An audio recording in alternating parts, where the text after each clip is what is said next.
Fala pessoal, vocês estão no canal Sávio Explica e o jogo de hoje é War 2. War 2 é uma evolução, uma versão melhorada do famoso jogo War, o jogo que literalmente fundou a Grow, o jogo que é o carro-chefe da Grow até hoje. E o War é a sua versão aprimorada, a sua versão evoluída. Eu gosto de dizer que o War 2 é o patinho feio da minha coleção, porque o pessoal que é da turma aí dos jogos modernos tende a não gostar muito do War, porque usa muito dados, né, excesso de aleatoriedade. E o pessoal que gosta do War 1, como eu gosto de chamar, do War tradicional, muitas vezes torce o nariz para o War 2 por puro preconceito. Mas eu defendo, levanto a bandeira e defendo sim o War 2. O War 2 merece um espaço na coleção. E como vocês vão ver, ele é sim um jogo muito bom. E é melhor do que o War 1. Quem discorda está errado. Certo? Mas brincadeiras à parte, vamos às regras, que é o foco do canal. Antes de mais nada, preciso esclarecer que existem duas variações nas regras do War 2, certo?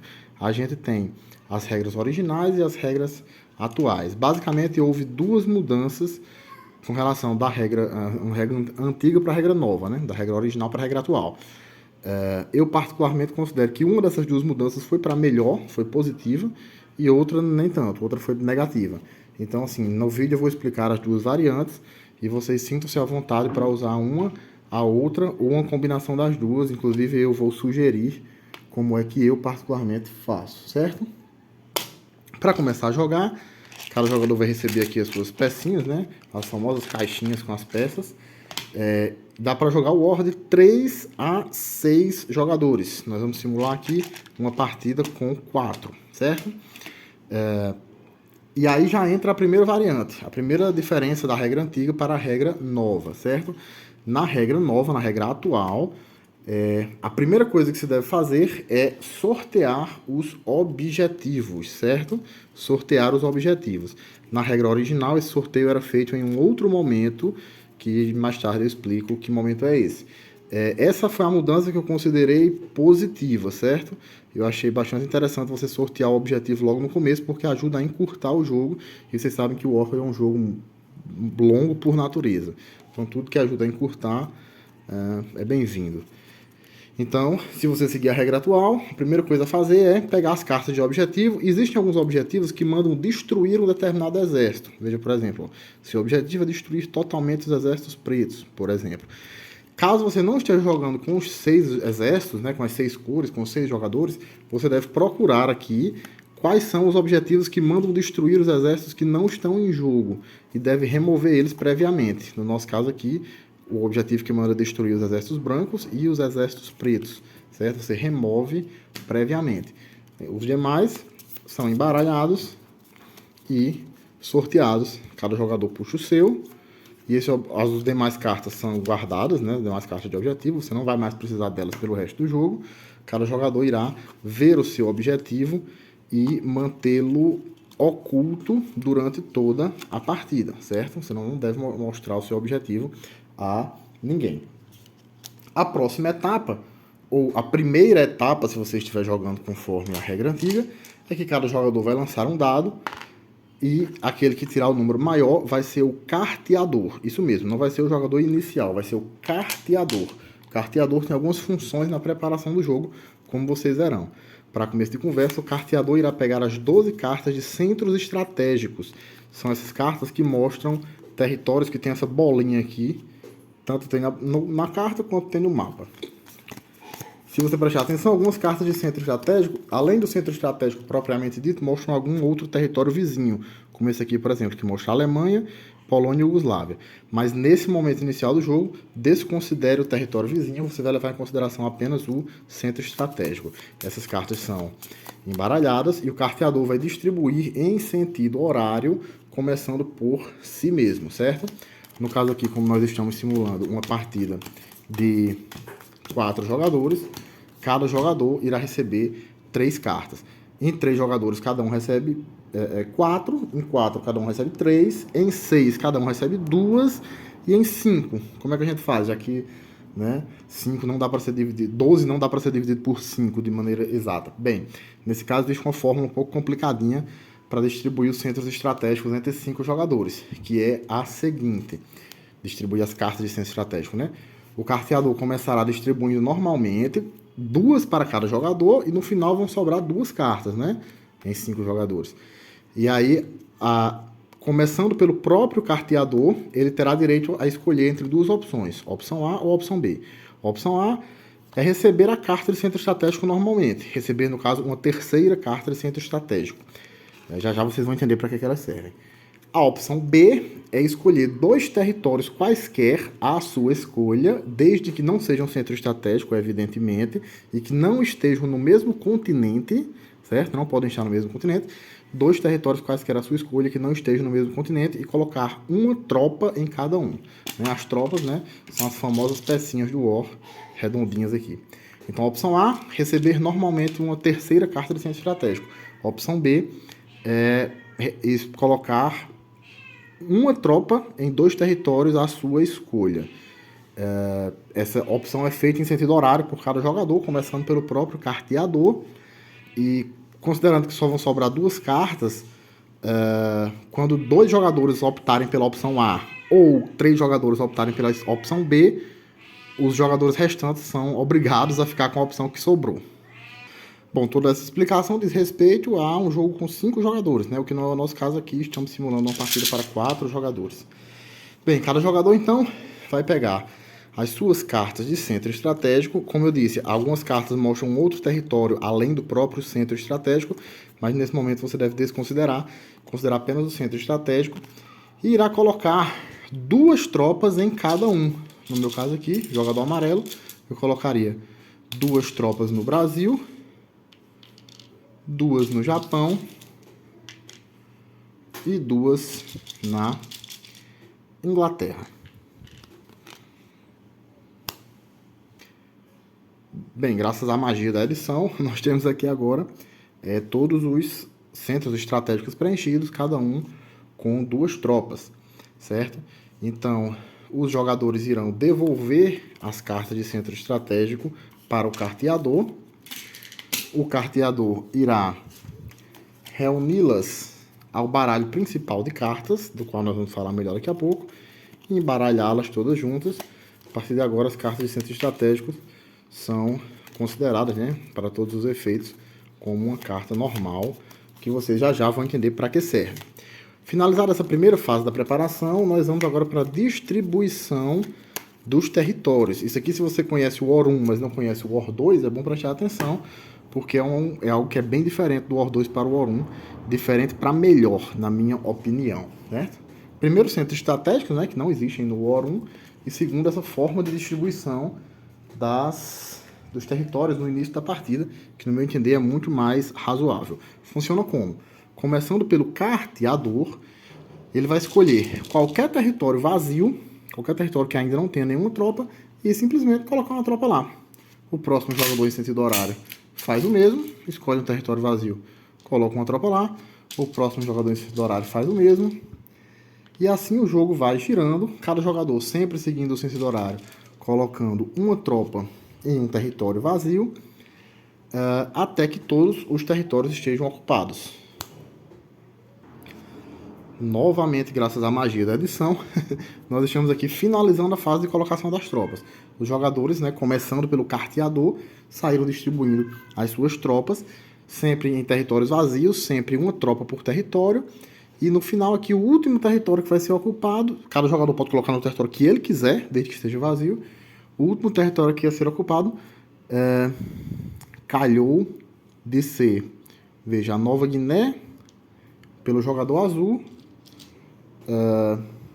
França, pelo jogador vermelho, e acabaram-se os territórios. Então, o primeiro jogador, o jogador inicial, que vai efetivamente começar o jogo, vai ser o jogador seguinte àquele que colocou a última tropa.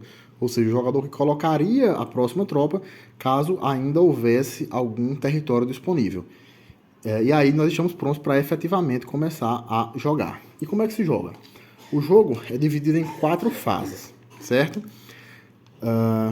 Na primeira rodada do jogo, apenas na primeira rodada, ocorre uma quebra, onde todos os jogadores realizam apenas a fase 1 e em seguida todos os jogadores realizam as demais fases. Da segunda rodada em diante, cada jogador realiza as 4 fases antes de passar a vez para o seu vizinho da esquerda, com o jogo seguindo sempre esse sentido anti-horário. Mas antes de falar isso, eu preciso novamente falar da variante de regras. Como eu disse, né, na regra atual, o objetivo é a primeira coisa a ser distribuída, antes de qualquer outra coisa. Na regra original, o objetivo seria sorteado neste momento, depois da divisão dos territórios. Quando o mapa tivesse completo, os objetivos seriam sorteados e aí sim o jogo começaria. Mas vamos lá explicar agora fase por fase. Como eu disse, 4 fases. Como eu disse, apenas na primeira rodada os jogadores realizarão apenas a fase 1 e aí depois realizarão as 3 demais fases. Da segunda rodada em diante, não. Cada jogador realiza as 4 fases antes de passar a vez para o vizinho. Qual é a fase 1? É a fase de colocação de tropas e aviões. Recebimento de tropas e aviões, certo? Como é que funciona isso? O jogador irá colocar uma tropa. No nosso exemplo aqui, quem colocou a última tropa foi o vermelho, então o primeiro seria o amarelo, né? O jogador vai colocar uma tropa em cada centro estratégico. No meu exemplo aqui, Japão, Brasil e Inglaterra. Além disso, ele irá colocar tropas extras em virtude das maiorias ou totalidades. Existe aqui no tabuleiro, em 2 lugares diferentes, uma tabela que mostra quantas tropas extras o jogador recebe em virtude de ter a maioria ou a totalidade das tropas de um determinado continente. No nosso exemplo aqui, o amarelo tem a totalidade dos territórios da América do Sul. E, de acordo com a tabelinha, ter a totalidade da América do Sul lhe dá 3 tropas extras. Essas tropas que você recebe por ter a maioria ou a totalidade de um determinado continente devem necessariamente ser colocadas no continente em questão. As tropas que você recebe pelos centros estratégicos devem ser colocadas no próprio centro estratégico, né? Uma em cada centro estratégico. E por último, nós temos as tropas, digamos assim, que você tem liberdade de escolha. As tropas que você pode colocar onde você quiser, que são quantas? Você vai somar a totalidade de territórios que você tiver, todos eles, incluindo aqueles dos continentes onde você tem maioria e totalidade, incluindo o centro estratégico, soma todos, divide por 2, arredonda para baixo, se for o caso, e o resultado dessa divisão é o número de tropas que você vai ter para colocar em qualquer território seu, independente do continente, independente se você já colocou tropas lá ou não, ok? No nosso caso aqui, 1, 2, 3, 4, 5, 6, 7, 8, 9, 10, 11, a não ser que eu esteja contando errado, 11 dividido por 2, arredondado para baixo, eu teria outras 5 tropas para colocar onde eu quisesse, ok? Essa é a fase de distribuição de tropas. E aviões, ok? Você irá receber um avião por cada centro estratégico que você possuir. No nosso caso aqui, nesse começo de jogo, 3 centros estratégicos me dariam direito a 3 aviões. É importante frisar, os aviões são colocados nas bases aéreas, que são esses espaços aqui no tabuleiro, acho que a câmera não está mostrando bem, mas existem uma quantidade suficiente para você ter uma base aérea por jogador. Os aviões são colocados aqui, cada jogador tem a sua. Um ponto importante é que a quantidade de tropas é, a princípio, ilimitada. Se por acaso acabarem as pecinhas que representam as tropas, você improvisa de alguma outra forma, com peças que não estão sendo utilizadas, né? Peças de uma cor que não estão sendo utilizadas, ou com, sei lá, caroço de milho, qualquer coisa. Mas os aviões não. Os aviões são limitantes. Tem apenas 10 e você nunca pode ter mais do que 10. Se por acaso você teria direito a ter mais do que isso, você coloca até o limite máximo, que é 10, e desconsidera o restante. Essa foi a fase 1, recebimento de tropas. Fase 2 é a fase principal, é o núcleo do jogo, o coração do jogo. Aqui, apenas para agilizar o vídeo, eu coloquei as tropas apenas da cor amarela, mas, repetindo de novo, na primeira rodada, todo mundo vai colocar suas tropas antes de passar para a fase 2. Apenas da segunda rodada em diante é que as 4 fases serão realizadas em sequência. Bem, em que consiste a fase 2? É a fase das batalhas, a fase dos combates, certo? Existem 2 tipos de combate, 2 tipos de batalha. As batalhas terrestres e as batalhas aéreas. Como funciona uma batalha terrestre? O jogador da vez irá escolher um território seu, né, um território que lhe pertença, para ser o território atacante, e algum território vizinho que seja de um adversário, evidentemente, para ser o território alvo. E são sempre 1 para 1, certo? É um território atacante e um território alvo. Você não pode juntar 2 territórios para atacar um único alvo. Então, vamos aqui só para dar um exemplo. Digamos que o jogador vermelho já tenha passado pela fase de colocação de tropas, tenha colocado uma segunda tropa aqui em Dudinka. E então eu colocaria, por exemplo, aqui, Sibéria ataca Dudinka. Para ocorrer esse ataque, os territórios precisam ser vizinhos. Territórios que sejam ligados por essas linhas aqui são considerados vizinhos para todos os efeitos, ok? Como ocorre o ataque? O jogador atacante vai jogar os dados vermelhos e ele vai jogar uma quantidade de dados igual à quantidade de tropas que ele tiver no território atacante, menos 1 até o limite máximo de 3. Em outras palavras, o dado caiu aqui. Em outras palavras, se ele tiver 4 ou mais tropas, ele joga 3 dados. Se ele tiver exatamente 3 tropas, ele joga 2 dados. Se ele tiver exatamente 2 tropas, ele joga 1 dado. E se ele tiver uma tropa, ele não pode atacar. Não é possível fazer um território a partir de fazer um ataque a partir de um território que tenha apenas uma tropa, certo? É a quantidade de tropas, menos 1, até o limite máximo de 3. Já quem vai se defender não faz essa subtração, né? Essa subtração de menos 1. Ele joga simplesmente uma quantidade de dados igual à quantidade de tropas presente no território alvo, né? No território que está sendo atacado, até o limite máximo de 3, certo? Não tem essa subtração de menos 1 para quem está se defendendo. Então, no nosso exemplo aqui, Sibéria com 4 tropas, acho que a câmera não está dando um contraste bom, né? Amarelo com amarelo, mas tem 4 tropas aqui na Sibéria. Jogaria 3 dados. O território alvo do Dinka tem 2 tropas, se defenderia com 2 dados, certo? E de que forma acontece o ataque? Os dados são jogados e é feita então uma comparação. O maior dado, o dado de maior valor do ataque com o dado de maior valor da defesa, o segundo maior do ataque com o segundo maior da defesa e o terceiro maior do ataque com o terceiro maior da defesa. Caso um dos dois lados tenha mais dados do que o outro, como ocorre aqui, por exemplo, né, que o ataque tem um dado a mais, você desconsidera o dado de menor valor, certo? Então, esses 5 aqui você desconsideraria, faria a comparação. 6-4, aqui nós tivemos uma vitória do ataque. 5-1, outra vitória do ataque. Então você faz esses confrontos, esses duelos entre os dados, digamos assim. O maior contra o maior, o segundo maior contra o segundo maior, o terceiro maior contra o terceiro maior. Caso um dos dois lados tenha mais dados do que o outro, você desconsidera os dados de menor valor daquele que tem mais dados. E aí você faz essas comparações, esses confrontos entre os dados. Parece complicado, mas depois que você fizer isso 3 ou 4 vezes, você começa a fazer essa conta assim de cabeça instantaneamente, sem nem parar para prestar atenção. Então aqui nós tivemos 2 vitórias do ataque, o que significa que a defesa terá que remover 2 tropas. Para cada vitória nesses confrontos de dados, digamos assim, nesses duelos de dados, o lado perdedor remove uma tropa. Então pode haver ataques em que cada lado perca uma tropa, pode haver ataques em que o ataque perca mais tropas que a defesa, enfim, tudo vai depender do resultado dos dados. Então o lado que para cada confronto de dado, o lado que foi derrotado remove uma tropa, guarda de volta na caixinha. O que acontece quando um território fica vazio, fica sem nenhuma tropa, em virtude de um ataque terrestre como esse? Foi o que acabou de acontecer com o Dudinka.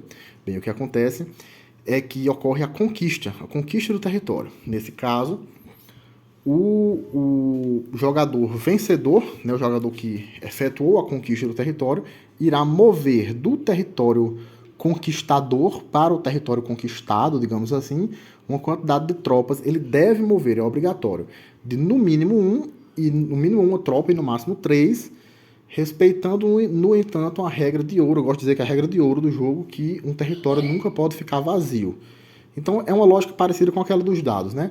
Se você, ao final do ataque, tiver 4 tropas ou mais, você pode mover até 3. Se você tiver 3 tropas, você pode mover até 2. Se você tiver 2 tropas, você deve mover apenas uma, né? Você move até 3, respeitando a regra de ouro de que o território nunca pode ficar vazio. Então deixa eu só aproximar a câmera aqui, já que o contraste não ficou bom, como eu disse.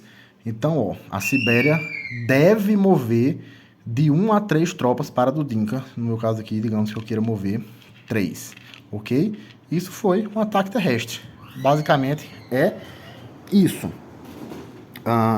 O que acontece se, em consequência de um ataque terrestre como esse, um determinado jogador ficar sem nenhuma peça? Se assim, for, a presença do mapa dele for varrida. Nesse caso, esse jogador está eliminado, está fora do jogo, ok?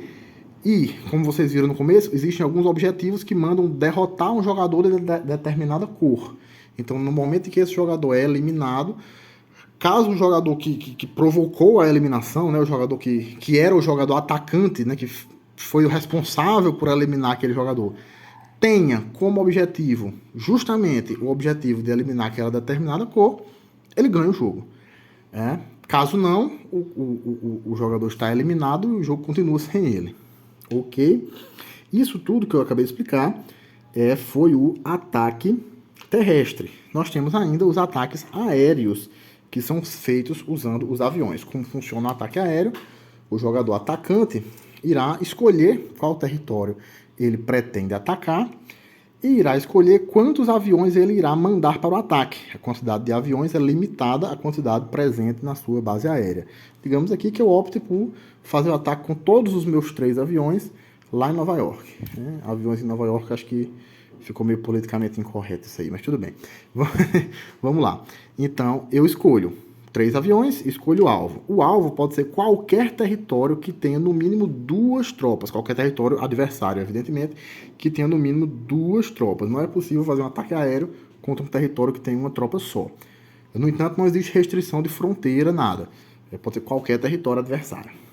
O jogador alvo, né, o dono do território alvo, irá primeiro lançar esse dado aqui, que é o dado de defesa antiaérea. Ele lança o dado e a quantidade de aviões que sair no dado corresponde à quantidade de aviões que a defesa antiaérea dele derrubou. Nesse caso aqui, 1. Caso nesse primeiro ataque de defesa antiaérea todos os aviões já forem derrubados, pronto, o ataque aéreo acabou antes mesmo de começar. Caso contrário, foi o que aconteceu aqui, né? Eu ainda sobrei com 2 aviõezinhos. Eu terei então a oportunidade de jogar o meu dado de ataque aéreo, que é esse dado aqui. O número que sai nele indica a quantidade de tropas que os meus aviões vão remover do território alvo. Veja que 3-0. Não é permitido deixar um território limpo, né, um território sem nenhuma tropa, vazio, usando apenas ataques aéreos. Os ataques aéreos sempre vão deixar o território com no mínimo uma tropa. Então, se o resultado do dado que você tirou permitiria você deixar o território vazio, você deixa ele com apenas uma tropa restante e desconsidera o restante do resultado. Aí vem a segunda variante da regra, a variante que essa eu particularmente não achei muito positiva, certo? Que é o quê? Na regra original dizia que o jogador alvo, né, o jogador dono do território alvo, lança o dado de defesa antiaérea, o jogador atacante lança o dado de ataque aéreo e em seguida repete-se o processo. O jogador alvo lança de novo o seu dado, o jogador atacante lança de novo o seu dado, e de novo, e de novo, e de novo, até que ou A, o território alvo fique com apenas uma tropa restante, ou B, todos os aviões enviados para o ataque tenham sido derrubados. Isso era o que dizia a regra original. Ao finalizado o ataque, caso sobre algum avião, né, caso sobreviva algum avião, ele retorna para a base aérea. O que é que diz a regra atual, a regra nova? A regra nova diz que o jogador pode desistir do ataque no meio. Ou seja, o jogador alvo joga um dado, o jogador atacante joga outro, e aí ele diz, pronto, cansei da brincadeira, não quero mais desistir do ataque e vou levar os meus aviões de volta para a base aérea. Eu acho que isso é bastante problemático, principalmente quando se trata de ataques com aviões feitos com cartas, que eu vou explicar lá no final do vídeo, certo? Quando chegar lá vocês vão entender por quê. Então eu acho que a regra original, que não permitia desistir de um ataque pela metade, que, né, o ataque tinha que ir até o fim, ou até acabar os aviões, ou até acabar as tropas, eu acho que ela era melhor, principalmente no que diz respeito a ataques aéreos feitos com cartas. Mas vocês sintam-se à vontade, lá na frente, quando for explicar as cartas, vocês vão entender melhor, e aí sintam-se à vontade para usar uma regra ou a outra. Então essa é a fase dos ataques. O jogador, durante a sua fase dos ataques, vai realizar quantos ataques aéreos ou terrestres ele quiser ou puder, até dizer chega, até dizer pronto, não vou mais atacar. Passa então para a fase 3, que é a fase de movimentação. Na fase de movimentação, o jogador vai mover quantas tropas ele quiser ou puder entre territórios seus, certo? Entre territórios que lhe pertençam, respeitando as seguintes regras. A primeira é a regra de ouro: um território nunca pode ficar vazio em momento algum. O segundo é que as tropas devem se mover apenas entre territórios vizinhos ou entre centros estratégicos. Então, aqui, por exemplo, eu poderia transportar de Vladivostok para a Sibéria, do Japão para Vladivostok, do Brasil para a Argélia, já que eles são considerados vizinhos, ou aqui, ó, do Brasil para o Japão, já que ambos são centros estratégicos, certo? Sempre entre territórios vizinhos ou entre dois centros estratégicos e sempre respeitando a regra de ouro de nunca deixar um território vazio. A terceira e última regra para a movimentação é que a mesma tropa não pode fazer duas movimentações na mesma fase. Como eu gosto de dizer, ela não pode atravessar duas fronteiras na mesma fase. Eu não posso, por exemplo, considerando aqui que eu tenho o Brasil, a Colômbia e o México, passar uma tropa do Brasil para a Colômbia e depois da Colômbia para o México. Ou ainda, considerando que o Brasil e o México e o Japão, desculpa, são centros estratégicos, passar tropas do Japão para o Brasil e em seguida do Brasil para a Argélia, por exemplo. Isso não é permitido, certo? Cada tropa que vai se movimentar pode fazer no máximo um movimento nessa fase de movimentação. Respeitadas essas regras que eu estou explicando agora, o jogador pode fazer quantos movimentos quiser ou puder. E aí a gente vai para a fase 4. A fase 4 é a fase de recebimento de cartas. Funciona da seguinte forma. O jogador irá receber até 3 cartas, caso na fase 2, isso é, na fase de combate, ele tenha conquistado pelo menos um território. Nosso exemplo aqui eu conquistei do Dinka, então isso me dá direito a até 3 cartas. Isso ocorre, eu posso ter conquistado um território, eu posso ter conquistado 10. O que eu não posso é não ter conquistado nenhum. Se eu não tiver conquistado nenhum, eu não ganho cartas. Mas se eu tiver conquistado pelo menos um, aí eu vou ganhar até 3 cartas aqui do topo do monte, né? No entanto, eu tenho um limite máximo de cartas na mão de 5. Então, se eu já tiver uma quantidade de cartas na mão e for receber 3 cartas e isso estourar o meu limite de 5, eu preciso optar se eu descarto algumas cartas ou se eu recebo menos. Mas eu faço essa opção antes de ver quais são as cartas que eu vou receber, né? Então, se eu tiver, por exemplo, 4 cartas na mão, eu posso descartar uma e receber 2, ou eu posso receber apenas uma. Enfim, fica ao meu critério. Desde que eu não receba mais do que 3 e de que eu não fique com mais do que 5 na mão. E para que servem essas cartas?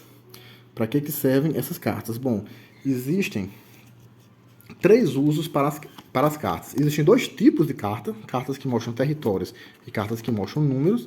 E existem 3 formas de utilizar as cartas.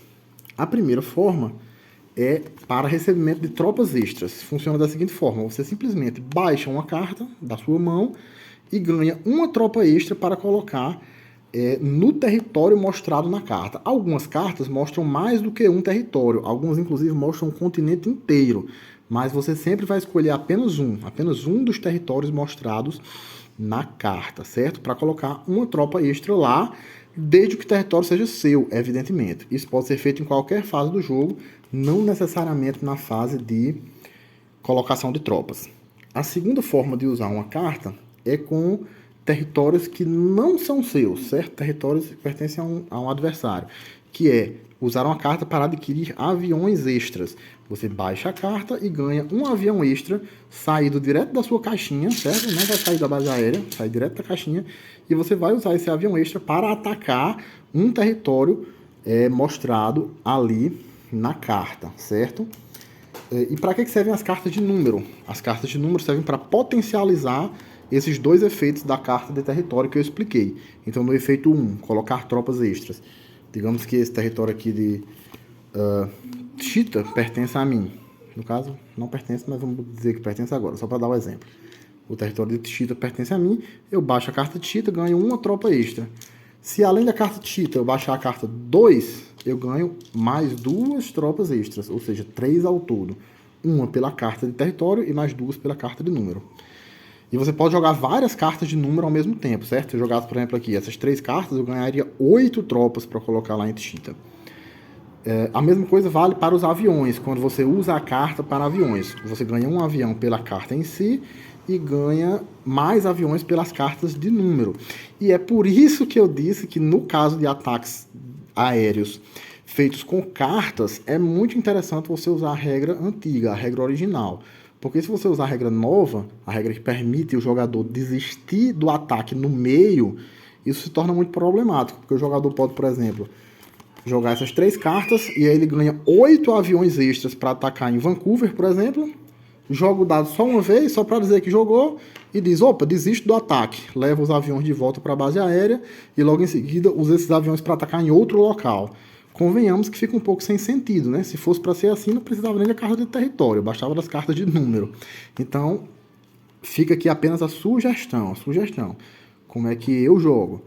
Usando a regra nova, a regra que permite você desistir do ataque pelo meio nos ataques com aviões convencionais, e usando a regra antiga, que não permite você desistir do ataque pelo meio, para os ataques de aviões feitos com cartas. Mas essa é a forma como eu jogo. Sintam-se à vontade para fazer da forma que vocês preferirem. É importante que eu disse que a quantidade de aviões é limitante. Então, se você não tiver uma quantidade de aviões na sua caixinha suficiente para usar as cartas, você não pode usar por enquanto, né? Eventualmente você acaba precisando esperar que alguns aviões voltem para a caixinha, em virtude de outros ataques, para poder utilizá-los, certo? Essas são as 2 primeiras formas de usar as cartas, para aviões extras ou para tropas extras. A terceira forma é para movimentações extras. Para fazer isso, você descarta 2 cartas que representem ambas territórios seus, territórios que você possui. Digamos, por exemplo, que eu descarto aqui a carta de Chita e Bolívia. Eu movimentaria, então, quantas tropas eu quisesse entre os 2 territórios, certo? Você descarta 2 cartas que representem ambos territórios seus, e isso lhe dá o direito de movimentar quantas tropas você quiser entre os 2 territórios. Desde que se respeite a regra de ouro de nunca deixar um território vazio. Isso pode ser feito em qualquer fase da sua jogada, inclusive fora da fase de movimentação. Você pode, inclusive, por exemplo, acabar de conquistar um território e logo em seguida jogar uma carta daquele território para trazer tropas de outros locais. É perfeitamente possível. Ok? Bem, e essas são as 4 fases que são jogadas nessa ordem. Colocação de tropas e de aviões, né? Recebimento de tropas e aviões, ataques terrestres e aéreos, movimentação, recebimento de cartas. E aproveitei a fase de recebimento de cartas para explicar como é que se usa as cartas. E quando é que o jogo acaba? O jogo acaba quando o jogador conseguir cumprir o seu objetivo. O objetivo que ele manteve secreto durante o jogo inteiro. Quando ele conseguir cumprir, ele revela para os demais jogadores, prova que conquistou aquele objetivo e ganha o jogo. Tem só 2 detalhezinhos importantes para contar sobre os objetivos, que é o seguinte. Se o jogador for reduzido a apenas um território, a presença dele no mapa for reduzida a apenas um território, o objetivo dele muda. O objetivo dele passa a ser conquistar 3 centros estratégicos quaisquer. E um outro detalhe é que, como vocês viram, existem objetivos que mandam destruir os exércitos de uma determinada cor. Mas se um outro jogador destruir o exército da cor que você deveria destruir, né? Digamos que o meu objetivo seria destruir os azuis. Aí um outro jogador foi lá e destruiu. O que é que eu faço agora? Eu não posso mais ganhar o jogo? Não. Não é assim. Se outro jogador destruir a cor que você deveria destruir, o seu objetivo passa automaticamente a ser conquistar 24 territórios quaisquer.